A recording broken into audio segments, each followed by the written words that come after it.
All right. Hope you guys are doing well today.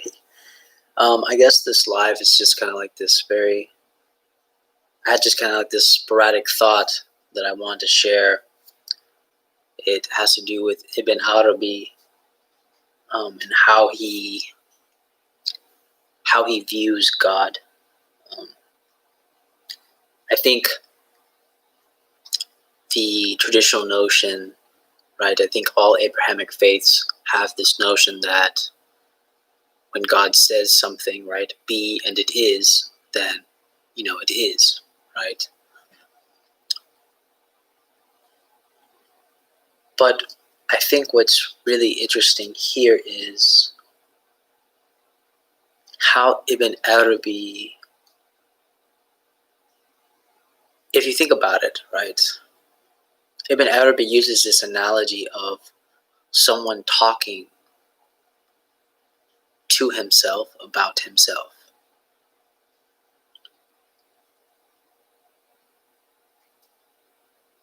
But there is really no distinguishment, right? When I say that, I like cars, right? There is this duality at first about the one who is speaking and then the one I'm speaking of. But it's all the same thing. It's the person speaking about himself. And so if we go back, and so this was to me, this was what really was a way I never looked or perceived before, was how. So if we go back to like scriptures, right, where God says to be and it was, if we are to take this analogy of someone speaking to themselves, then that's exactly what God is doing, right?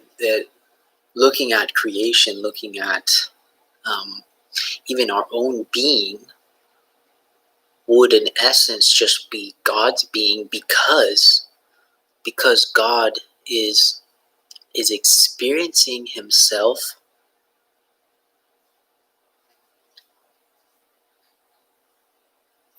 other than himself, like in a way, but at the same time he is talking about himself. And I know this kind of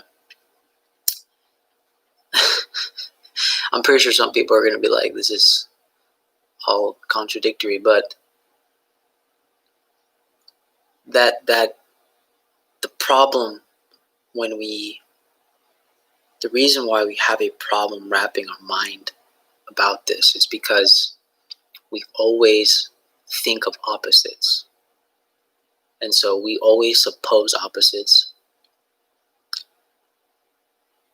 But in reality, and I believe Ibn Arabi would agree, right? In reality, everything roots from the same essence, essentially, right? It roots from the same being, right?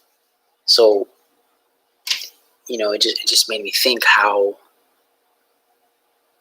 in scriptures, if God says to be, right, in a strange way, then we are just merely,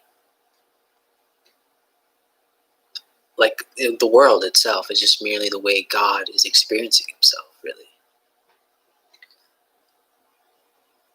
Which, if I'm understanding correctly, that's what it would be. It carries a whole new way of looking at things, where we as human beings, we presuppose our being, but in reality, maybe we're mistaken, right? And I like the analogy of a mirror, right? For example, I can never see myself unless I go to a reflection or use something that basically imitates a mirror. So it would be film, picture, I can never see myself as myself unless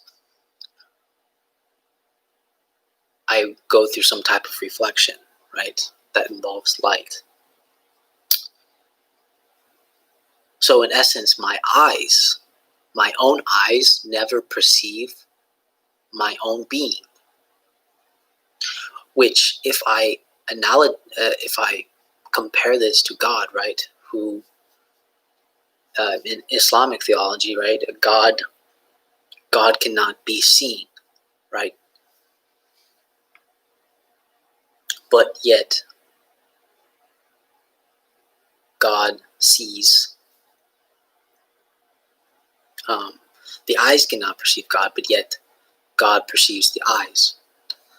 Now this is interesting because if we go back to the mirror, right, and I told you that my eyes cannot perceive myself entirely, right? I cannot perceive myself like without a means, right? I would have to use a mirror to perceive myself with my eyes. But in that case, it would not be my eyes. In that moment,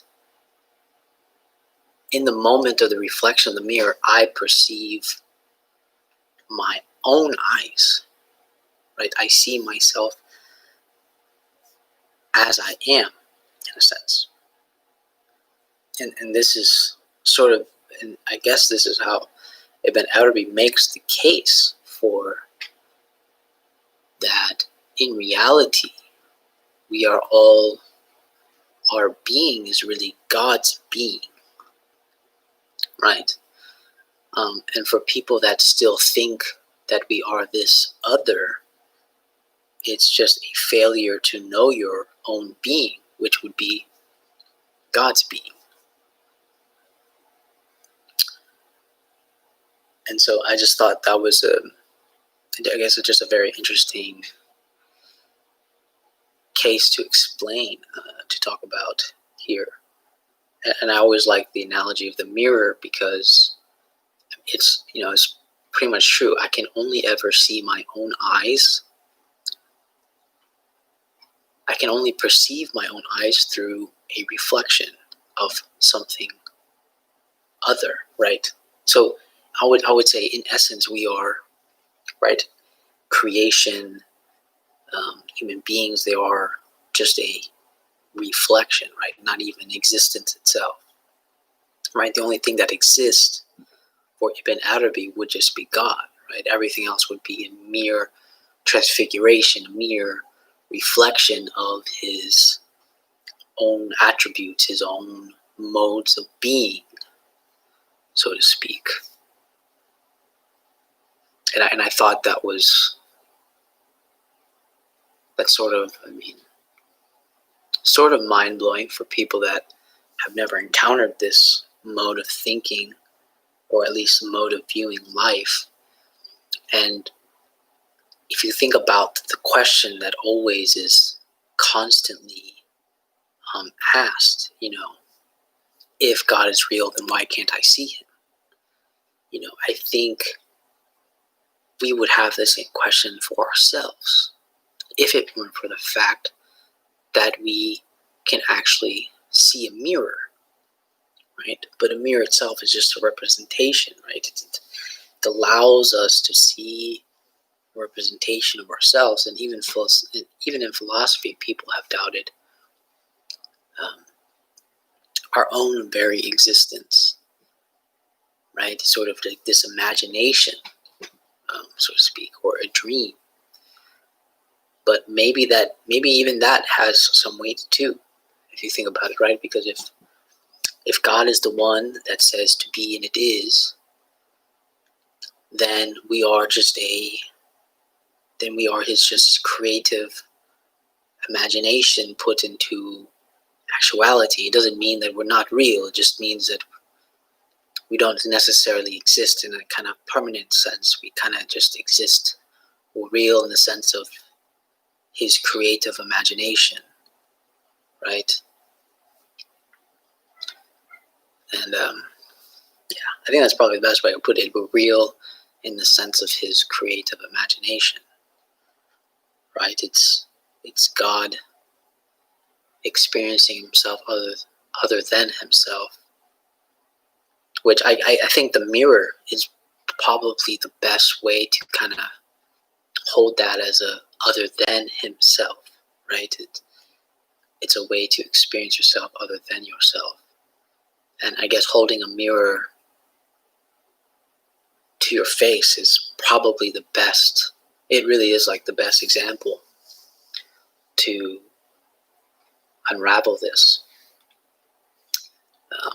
Other than that, I mean, I just wanted to share that. I thought that was really, just really interesting.